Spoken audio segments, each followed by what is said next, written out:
Allô, allô, c'est Karine de Mon Coin Lecture et aujourd'hui, pour ce 15e jour du Bookmas à relais de Booktube Québec, je vais vous faire le questionnaire de Proust. C'est-tu le 15e jour? En tout cas, je pense que oui, ça devrait être le 15e jour, à moins que je change d'idée puis que je change l'ordre de mes vidéos. Ce qui est toujours quelque chose de possible, voire même probable. Donc, revenons au questionnaire de Proust. Comme je n'ai pas la vanité de croire que vous puissiez écouter une vidéo qui risque d'être longue parce que je me connais, au sujet de ma vie, my life, mes aspirations, j'ai décidé de compliquer un peu le truc et de répondre avec des titres de romans, idéalement des romans que j'ai lus. Bon, il y en a que j'ai lu, ça fait hyper longtemps, puis je m'en rappelle plus tant que ça. Vous aurez donc droit au questionnaire de Proust version titre de roman. Ce qu'il faut savoir d'avance, c'est que moi, Proust, j'adore. C'est sûr que c'est pas un page-turner, j'avoue, mais moi j'aime tellement me perdre dans ces phrases qui n'en finissent plus et qui continuent et qui continuent. J'adore ça. En fait, quand je lis Proust, je me sens exactement comme le narrateur quand il sort la madeleine de sa tasse de thé. Je lis ces mots-là et j'ai l'impression de voir surgir des univers un peu oniriques, de voir ces personnages-là s'agiter et devenir réels. Vous avez l'impression de regarder un vieux film un peu flou? Ben c'est tout à fait ce que ça me fait quand je lis Proust. Je l'ai lu au complet, je l'ai aussi écouté, et la version qui est enregistrée par André Dussolier, sincèrement, elle est... En fait, on dirait que je comprends mieux quand lui, il lit à voix haute que quand moi, je tente de le lire. Probablement que lui fait les pauses aux bonnes places. Il faut aussi savoir que le questionnaire de Proust n'est pas un questionnaire qui a été écrit par Proust. C'est un questionnaire qui était très à la mode en Angleterre dans les années 1860 à peu près. Du moins, c'est ce que Wikipédia fait dire. Et pourquoi on l'appelle le questionnaire de Proust, c'est qu'il l'a traduit et il y a répondu et on a retrouvé ses réponses. Donc, dans le tag aujourd'hui, je vais vous donner la réponse de Proust, la mienne. Et vous allez voir, des fois, il y a des trucs qu'il n'a pas répondu, il y a des trucs qu'il a ajoutés, il y a des trucs que moi, j'ai choisi de ne pas répondre parce que j'avais aucune espèce de calice d'idée. J'ai dit ça, moi. Bref, on va y aller. Ah oui, puis vous allez voir, quand je vais lire les réponses de Proust, je vais regarder ici parce qu'elles sont là, puis non, je ne les apprendrai pas par cœur. Je ne suis pas cinglée à ce point-là. Première question, votre vertu préférée? Proust a répondu « Le besoin d'être aimé et, pour préciser, le besoin d'être caressé et gâté bien plus que le besoin d'être admiré. » Moi, je suis pas sûre que j'avais compris la même affaire, par exemple. Parce que dans ma vertu préférée, j'ai choisi « Grandir » de Sophie Fontanelle. Puis vous allez voir, la plupart du temps, c'est vraiment juste le titre du roman, là, pas nécessairement le contenu, mais le titre. Donc, « Grandir ». Pourquoi? Parce que j'admire énormément les gens qui ont toujours envie d'aller plus loin dans leur soif de connaissance, qui ont envie de continuer à évoluer, peu importe leur âge, leur statut, peu importe s'ils semblent être arrivés au top, qui veulent toujours aller plus loin, qui veulent toujours continuer à, je ne veux pas utiliser le terme s'améliorer parce que c'est pas ça, mais vraiment continuer sur le chemin et continuer à grandir de toutes les façons possibles. Donc pour moi, c'est quelque chose que je trouve fabuleux chez les gens et auquel j'aspire. On n'est pas rendu là parce que mettons que je stagne depuis un petit bout. Deuxième question, la qualité que je préfère chez un homme. Proust a répondu « Des charmes féminins ». Tu sais, s'il y a des gens qui faisaient semblant d'avoir pas compris, je ne sais pas qu'est-ce qu'il aurait fallu de plus. Donc, moi, j'ai choisi My Brilliant Friend de Elena Ferrante. J'ai pris la traduction anglaise parce que je trouvais que le titre fitait mieux. Parce que je suis attirée par l'intelligence. J'aime les gens intelligents, j'aime les gens qui m'amènent ailleurs, j'aime les gens qui me font voir différentes façons de voir les choses pour être capable moi-même d'évoluer et de regarder qu'est-ce que je prends, qu'est-ce que je prends pas. Donc, j'aime les gens brillants. Chez un homme, c'est quelque chose que je recherche. J'avoue que pour un mec, j'aurais aussi envie d'ajouter « Nous sommes tous des féministes » de Chimamanda Ngozi Adichie. On peut espérer, quoi. Un mec féministe. J'aime les mecs féministes. Puis s'il y en a qui pensent que ça veut dire que j'aime les carpettes, là, ça veut dire qu'ils savent pas c'est quoi le féministe. Moi, je veux un mec qui me considère comme son égal et qui pense aussi que j'ai tous les mêmes droits que lui. Donc voilà, c'est ce que je veux dire par un mec féministe. Troisième question, la qualité que je préfère chez une femme. Proust avait répondu « Des vertus d'homme et la franchise dans la camaraderie ». En fait, c'était pas clair son affaire, hein? Il veut des vertus de femme chez l'homme et des vertus d'homme chez la femme. En fait, il voulait quelqu'un de non-binaire. Et moi, j'ai répondu exactement la même chose que ce que je recherche chez un homme, c'est-à-dire « My Brilliant Friend », l'amie prodigieuse d'Elena Ferrante, parce que comme chez les mecs, j'aime m'entourer de femmes intelligentes, des femmes brillantes, des femmes qui me font avancer et évoluer, donc c'est totalement la même chose pour moi. 4e question, le principal trait de mon caractère. Proust n'avait pas répondu, du moins j'ai pas de réponse dans la page Wikipédia. Puis moi, ça a été compliqué. Fait que j'ai pris 2 titres. J'ai pris Journal d'un enfant curieux de Michel Tremblay parce que je pense que je suis une grande curieuse. Des fois, ça m'a causé du trouble d'ailleurs parce que je suis curieuse sur tout. Tout. Puis des fois, ben, c'est comme pas de mes affaires ou c'est comme tellement au-dessus de ce que je peux comprendre que c'est long me répondre. Donc, bref, Journal d'un enfant curieux et aussi parce que je reste une grande enfant dans ma tête et je pense que souvent, ça paraît. J'ai aussi ajouté un autre titre qui est Reine de mémoire d'Élisabeth von Arbour parce que pour les gens qui me rencontrent pour la première fois, c'est souvent le trait qui pour eux me définit. J'ai une bonne mémoire et je porte attention aux détails. Puis des fois, ben, j'avoue que ça impressionne. Sauf que j'ai toujours dit que j'avais une mémoire stupide, c'est-à-dire que je me rappelle des choses pas importantes. Des vieux numéros de téléphone qui n'existent plus dans mon enfance, des plaques de voiture, des grandes conversations complètes qui ont eu lieu il y a 10 ans. Aucun problème, je peux vous rapporter ça. Par contre, quand il s'agit de savoir où j'ai mis mes clés, ou mon porte-monnaie, ou mon téléphone, c'est une autre histoire. On dirait que j'ai une mémoire extrêmement sélective. Fait que cet été-là, quand je me rappelais plus de rien, j'ai failli capoter parce que j'étais comme dénuée d'un de mes traits principaux. Et c'était tellement l'enfer. À un moment donné, j'avais 0 mémoire à court terme. Genre, anecdote. Imaginez-vous que j'ai un chiro qui change souvent ses horaires. Donc, il m'appelle 2 minutes avant. Il dit « Bon, c'est beau, mon patient en avant vient de partir, je suis en train d'organiser ma salle, je suis à 3 minutes, viens-t'en. » Alors moi, j'étais en train d'arroser une plante quand ça s'est produit. J'ai fini d'arroser la plante, il y a un oiseau qui est passé et j'ai oublié le chiro.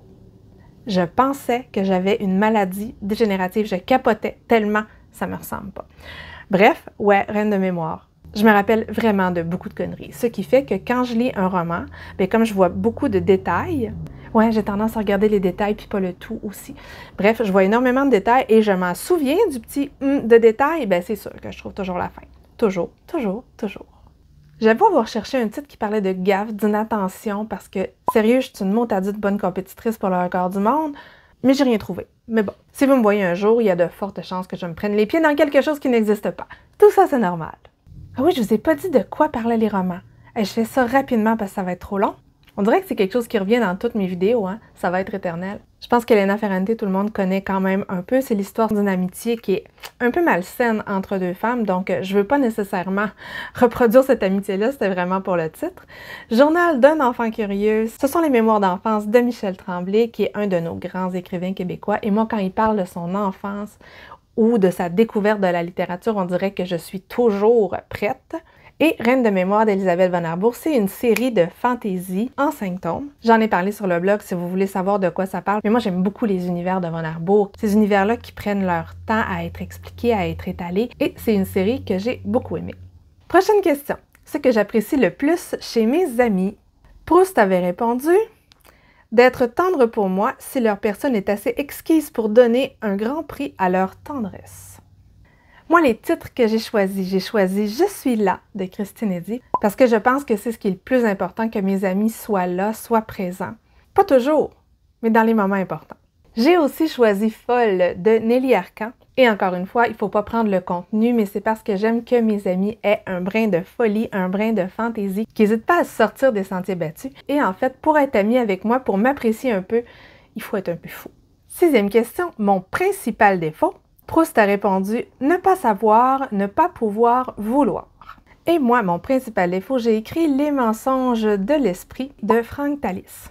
J'aurais pu aussi prendre l'interprète des maladies. Je pense que c'est de Jhumpa Lahiri. En fait, c'est que je suis extrêmement hypocondriaque. Mon cerveau me joue des tours de façon impressionnante. Et ça, ben, ça joue quand même beaucoup sur ma vie et sur la vie des autres surtout. Moi, je suis une multiple miraculée. Vous pouvez pas savoir le nombre de maladies graves et mortelles que j'ai eues dans ma vie. Et je suis persuadée que c'est vrai, là. Et mon cerveau est tellement étrange qu'il peut se créer n'importe quel symptôme. Et quand je dis n'importe quel, c'est n'importe quel. Puis comme je travaille en santé, mais j'en connais des symptômes, hein. C'est fantabuleux, croyez-moi. Je trouvais que Les mensonges de l'esprit, c'est un titre qui parlait parce que je suis anxieuse, mon cerveau me joue des tours et ça va faire que je vais m'imaginer toutes sortes de choses. Je planifie toujours 80 ans plus tard. Puis si je fais ça, il pourrait arriver ça, puis il pourrait penser ça, puis peut-être que lui, il se dit ça. Est-ce que ça vous arrive, vous, de vous réveiller la nuit à 3 heures et de freaker pour quelque chose que vous avez dit il y a 25 ans et qui a pu être mal interprété? ou encore une réponse que quelqu'un vous a faite quand vous étiez au secondaire, et là, vous n'aviez pas réalisé que c'était pas fin, et là, vous le réalisez, puis là, vous freakez le reste de la nuit. C'est ça, mensonge de l'esprit. Welcome to my life. Les mensonges de l'esprit, c'est ce roman-là. C'est un roman un peu cosy policier avec un psychiatre qui s'appelle Max Liebermann. On est à Vienne au début du 20e siècle et c'est une petite série que j'aime beaucoup. À la question « Mon occupation préférée », Proust a répondu « Aimer ». Je suis pas sûre si j'ai vraiment assez de talent pour aimer à temps plein. Moi, je suis pas allée là-dedans, pas du tout. Occupation préférée, j'ai 2 romans. J'ai Journal d'un bibliothécaire de survie de Sagalan. Je ne l'ai pas encore lu, mais j'ai très hâte de le lire et le titre me parlait tellement. Parce que écrire un journal de lecture, bibliothécaire de survie, moi j'adore classer, j'adore faire des tableaux, j'adore faire des listes. Donc ouais, ça vient chercher ma lecture et mon envie de cartésienner ma vie. J'ai aussi indiqué La grammaire est une chanson douce d'Éric Orsena parce que mon travail dans la vie, c'est d'être orthophoniste et moi, la linguistique, la grammaire, ça parle à mon cœur. Là, je suis moins en clinique, mais j'ai toujours adoré être orthophoniste, analyser la langue, analyser le langage. Ça fait clairement partie des choses que je préfère faire dans ma vie. Question suivante. Mon rêve de bonheur. Proust a répondu « J'ai peur qu'il ne soit pas assez élevé, je n'ose pas le dire, j'ai peur de le détruire en le disant. » Moi, je suis beaucoup plus prosaïque. Donc, mon rêve de bonheur, la vie devant soi, de Romain Gary. Parce qu'en tant que grande hypochondriaque dans la vie, de savoir qu'il nous reste du temps devant soi, pour moi, c'est mon total rêve de bonheur. Et je pense que pour le roman de Romain Gary, l'histoire de ce jeune enfant et de la prostituée qui l'a élevé, ça fait partie des classiques. Faudrait que je le relise d'ailleurs, parce que j'aurais de la difficulté à en parler beaucoup. Je l'ai lu, j'étais ado. J'ai aussi mis Une bibliothèque la nuit de Alberto Manguel. Manguel? Je sais pas comment on le dit. Parce qu'il me semble que ce serait tellement un rêve, là, la nuit dans une grande bibliothèque un peu ancienne, un peu gothique, avec des chandelles et on peut regarder ce qu'on veut. Il y a plein de vieux livres, de vieilles œuvres. Bon, c'est sûr qu'avec la chandelle dans la bibliothèque, c'est dangereux, surtout comme je suis gaffeuse, mais bref, ce serait quand même un de mes rêves. Et une très bonne idée du bonheur. Prochaine question, quel serait mon plus grand malheur? Proust mentionne ne pas avoir connu ma mère ni ma grand-mère. En fait, il les a connus, c'est parce que ce serait son plus grand malheur s'il ne les avait pas connus. Quand on a lu la recherche, on voit la présence de sa mère et de sa grand-mère dans sa vie. Et moi, mon plus grand malheur, ce serait la peste de Camus. En fait, j'ai presque vécu mon plus grand malheur dans la pandémie. Parce que l'idée de la peste, l'idée d'une maladie qui nous isole les uns des autres, d'avoir peur de perdre ce que j'aime, de perdre ce que j'aime, pour moi, là, c'est mon interprétation de l'enfer. Bon, j'ai été chanceuse, j'ai perdu personne. Question suivante. Ce que je voudrais être. Proust a répondu « Moi, comme les gens que j'admire me voudraient. » Il y a quand même un petit problème de projection avec ce que les autres pensent de lui puis ce qu'il devrait être par rapport aux autres. Quand même, ça se psychanalyse, cela.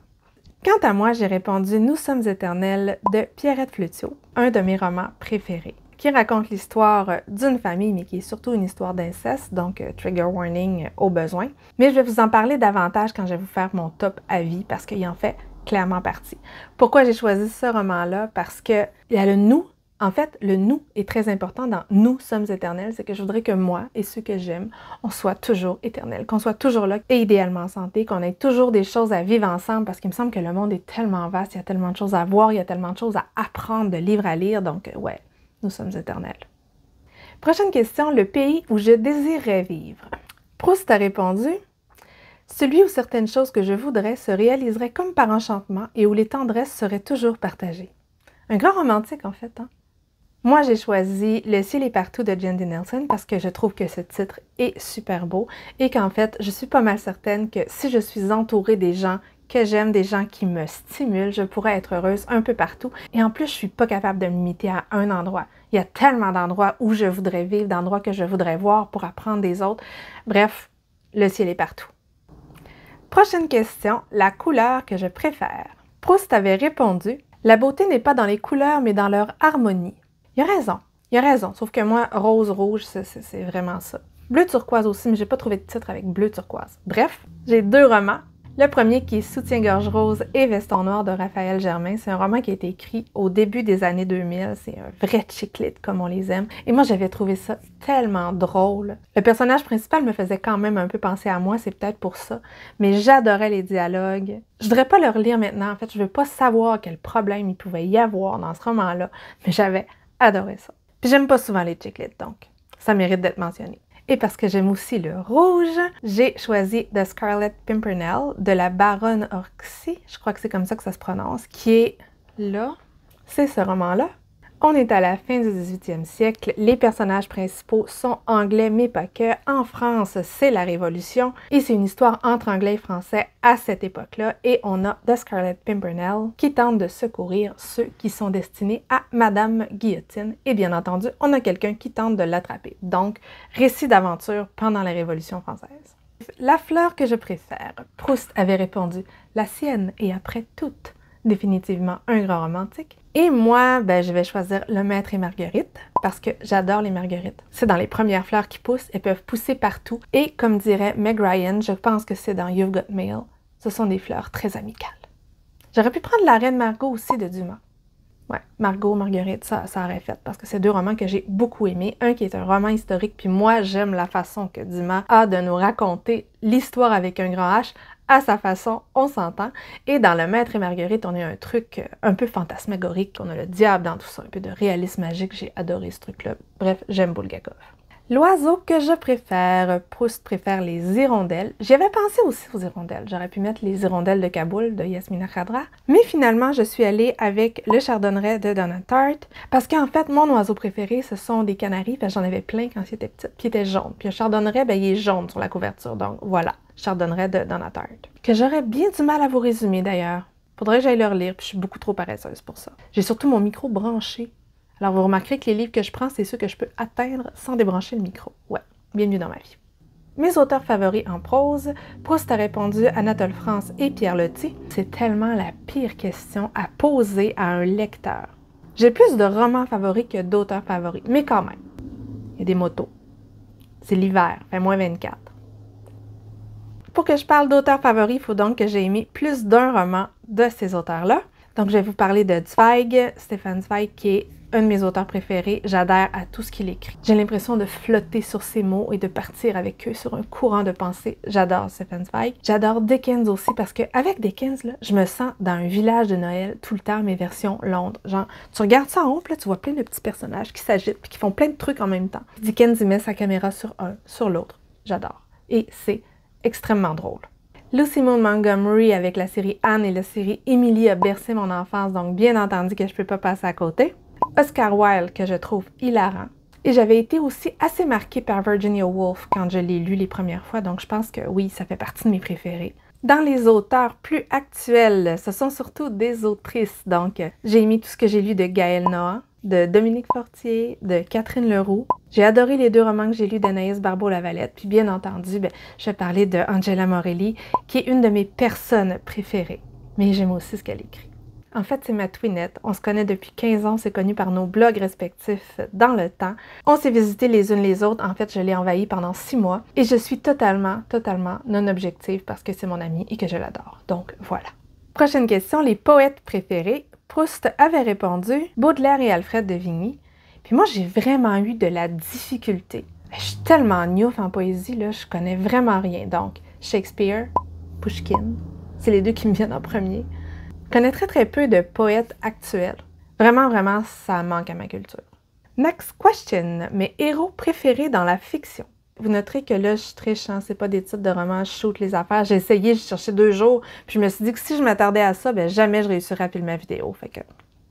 Shakespeare a répondu Hamlet, et moi, je réponds Doctor Who. Parce que oui, il y a des livres qui ont été écrits sur Doctor Who, donc c'est un héros de fiction, voire même un héros littéraire. J'adore ce personnage-là.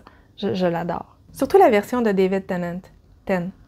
On va se l'avouer aussi. Et j'aime ce personnage pour son ouverture, pour son enthousiasme, son goût de connaître et de savoir, sa façon de s'émerveiller devant tout. C'est un personnage qui me fait triper. Il accueille tous les gens de la même façon. J'adore Doctor Who. Les héroïnes de fiction préférées, Proust a répondu Bérénice. Et moi, ça, j'ai cherché longtemps.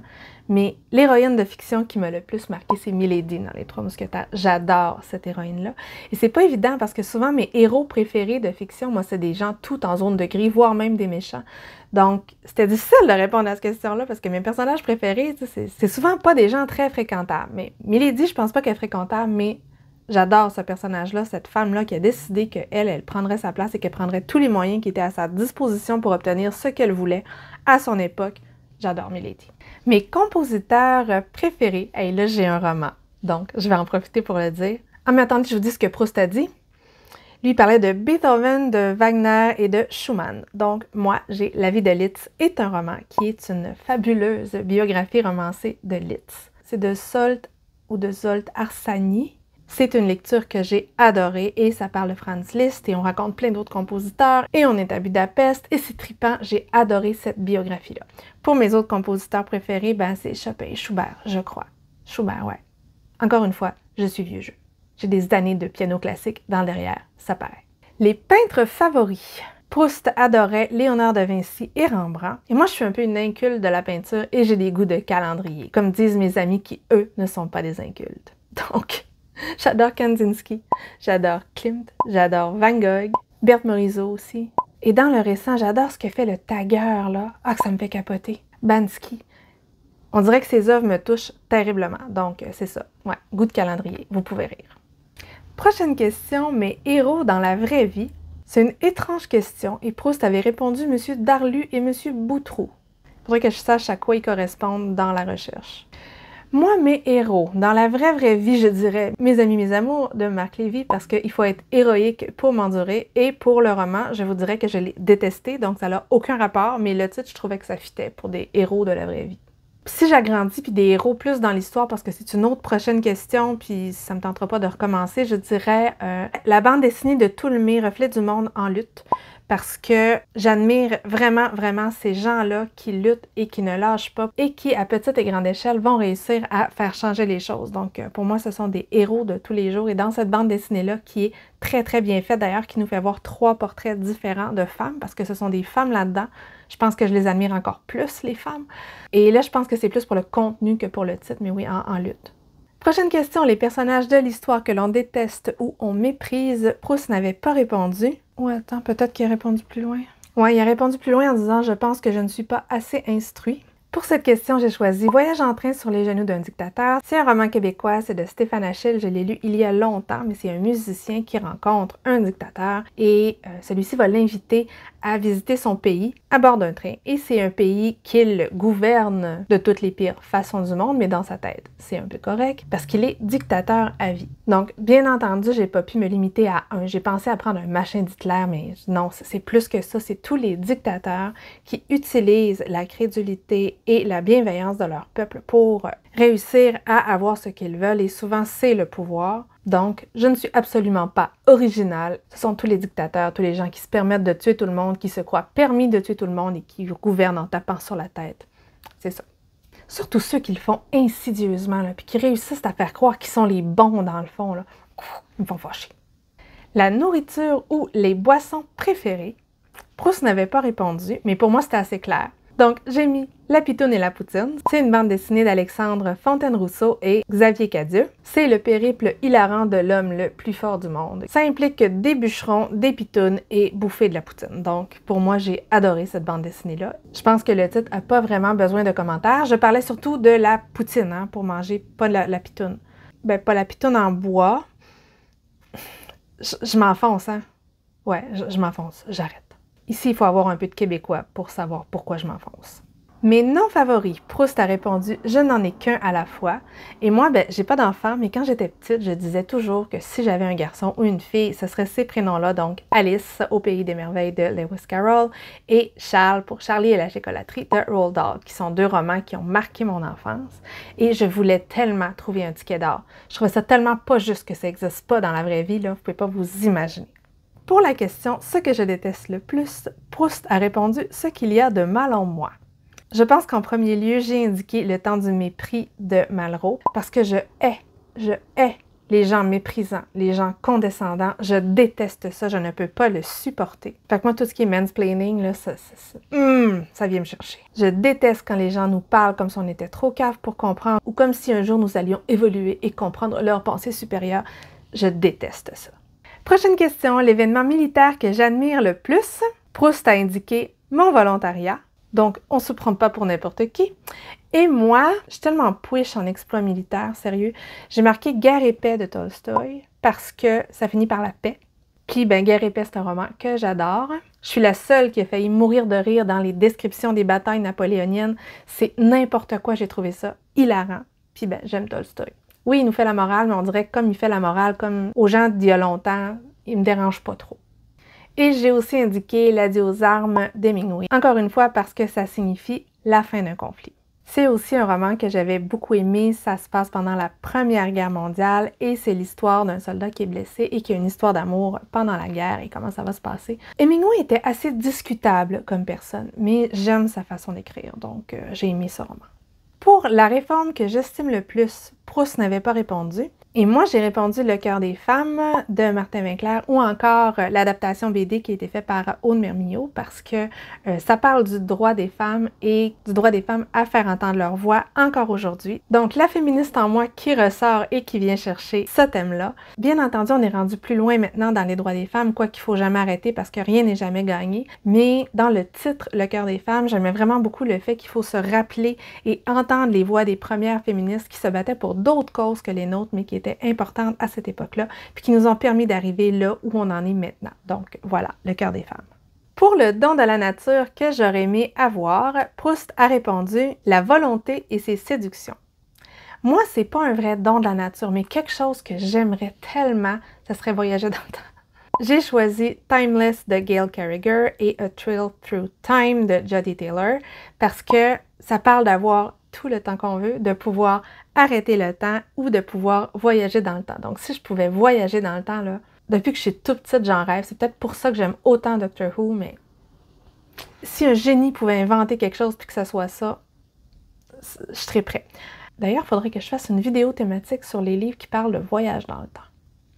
Ça pourrait être une idée. Ça vous tenterait-tu? Prochaine question, on lâche pas, ça achève. Comment j'aimerais mourir? Proust a répondu meilleur et aimé. Moi, j'ai failli répondre un truc avec jamais parce que ça me fait une peur incroyable, en bonne hypocondriaque. Finalement, j'ai choisi 2 romans. J'ai celui-ci qui est Home, c'est de Marilynne Robinson. Ça fait longtemps que j'ai lu le premier. Il faudrait que je continue. J'ai pas lu celui-là, mais ça veut dire que j'aimerais mourir à la maison, c'est-à-dire que je serais entourée et que je serais idéalement dans un bon état. Parce que je pense que j'ai encore plus peur de souffrir et d'être complètement dépendante que de mourir. Donc, le deuxième roman que je choisis pour parler de ça, c'est le roman que je suis en train de lire, c'est Valide de Chris Bergeron. Fait que oui, j'aimerais mourir valide, idéalement. Idéalement, sans m'en rendre compte. Moi, ça aurait pu être ça. J'aurais pu trouver un titre de roman qui veut dire « sans m'en rendre compte ». Pendant son sommeil. Ouais, pendant son sommeil. C'est qui écrit « pendant son sommeil » ou « pendant ton sommeil » ou c'est un film. Bref, quelque chose dans le genre là. Ensuite, mon état d'esprit actuel. Proust avait répondu « L'ennui d'avoir pensé à moi pour répondre à toutes ces questions. » Moi, je répondrais, parce que j'ai eu une année mouvementée, j'aurais dit « La tempête » de Shakespeare. Parce que oui, ça a été une méchante tempête dans ma vie cette année. J'ai commencé l'année d'une certaine façon, je finis d'une toute autre façon. Je vais pas rembarquer sur mes histoires de maison et mes histoires de glissement de terrain. Je pense que j'en ai assez parlé. Donc oui, la tempête. Et aussi, stupeur et tremblement d'Amélie Nothomb. Parce que ça a été un peu ça. Beaucoup de stupeur. Imaginez, vous vous levez un matin, vous avez plus de terrain en arrière, il est tombé. Et tremblement parce que j'ai eu la peur de ma vie et j'ai eu le stress de ma vie. Puis aussi parce que je retourne au travail dans 3 jours. Que ça me stresse un petit peu et qu'il y a beaucoup de tremblements qui s'en viennent. Mais j'espère bien ne pas être rétrogradée comme Nothomb l'a été. Et j'espère quand même être capable de faire mon boulot. Encore une fois, on croise les doigts. Avant-dernière question. Les fautes qui m'inspirent le plus d'indulgence. Proust a dit « celle que je comprends ». J'aurais pu dire un peu la même chose, mais avec des titres de livres, c'est un peu plus compliqué. J'ai donc mis l'ignorance de Kundera parce que y a certaines personnes qui disent et qui font des choses qui peuvent être difficiles à avaler pour d'autres, mais qui le font totalement par ignorance parce qu'ils ne savent pas, parce qu'il leur manque d'éléments pour comprendre ou parce qu'en raison de leur passé et de leur bagage, ils n'ont pas tout ce qu'il faut pour vraiment être capable de savoir à quel point c'est une faute ce qu'ils font. Donc ça va m'inspirer quand même de l'indulgence. Et finalement, la dernière question, ma devise préférée. Proust n'a pas voulu répondre parce qu'il avait peur que ça lui porte malheur. Pour ma part, moi, je suis allée avec une citation de chanson qui est Be Yourself No Matter What They Say. Et là, vous allez la chanter, hein? Ne me remerciez pas. C'est un Englishman in New York. Et je sais que c'est plus facile à dire qu'à faire parce que moi-même, je ne me fous absolument pas de ce que les autres pensent, mais j'essaie quand même d'être moi-même et d'apprécier ce que je suis. C'était donc la fin pour ce tag. Si vous avez le goût de le reprendre avec des titres de romans comme moi, n'hésitez pas. Je vous rappelle qu'il y a une vidéo de BookTube Québec chaque jour jusqu'à Noël et je vous invite à aller la voir. N'hésitez pas à commenter, à faire un pouce en l'air ou à vous abonner à la chaîne. Et sur ce, je vous souhaite une bonne journée et à la prochaine!